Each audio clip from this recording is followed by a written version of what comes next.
پچھلے سالوں کے سونے کی زکوٰۃ کیسے ادا کریں؟ پچھلے سالوں کے سونے کی زکوٰۃ آج کے ریٹ سے نکالیں گے یا الگ الگ سال کا جو ریٹ تھا اس کے حساب سے نکالیں گے؟ زوجہ مبین پٹنہ سے۔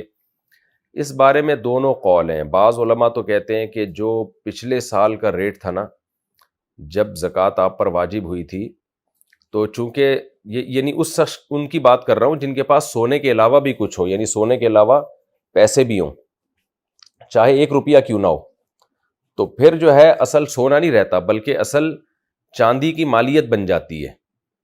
تو چونکہ اصل اس میں پھر مالیت تھی، تو مالیت میں پھر جس سال کی آپ زکوٰۃ نکال رہے ہیں نا، اس سال کی مالیت کا اعتبار کیا جا سکتا ہے۔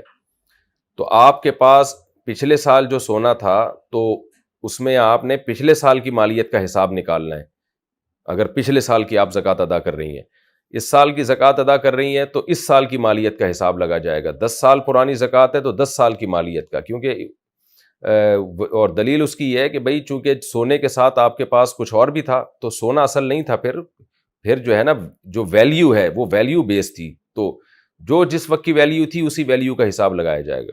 لیکن ایک دوسرا قول بھی ہے جو احتیاط پر مبنی ہے، وہ یہ ہے کہ آپ نے 10 سالوں کی زکوٰۃ بھی اگر نہیں دی ہے نا، تو جب آپ پچھلے 9-10 سالوں کی زکوٰۃ ادا کریں گی تو آپ کو آج ہی کی قیمت کا حساب لگانا پڑے گا، کیونکہ سونے کی زکوٰۃ میں سونا دیا جا رہا ہے نا، تو اس کو آپ پیسوں سے اگر چینج کر رہے ہیں، تبدیل کر رہے ہیں، تو پھر سونا تو آج کی، یعنی آج آپ سونے کی بجائے غریب کو اس کی ویلیو دے رہے ہیں، تو پھر آج کی ویلیو دی جائے گی اس کو۔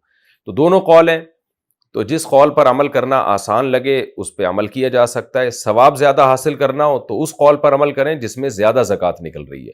تو دونوں آپشن ہیں آپ کے پاس۔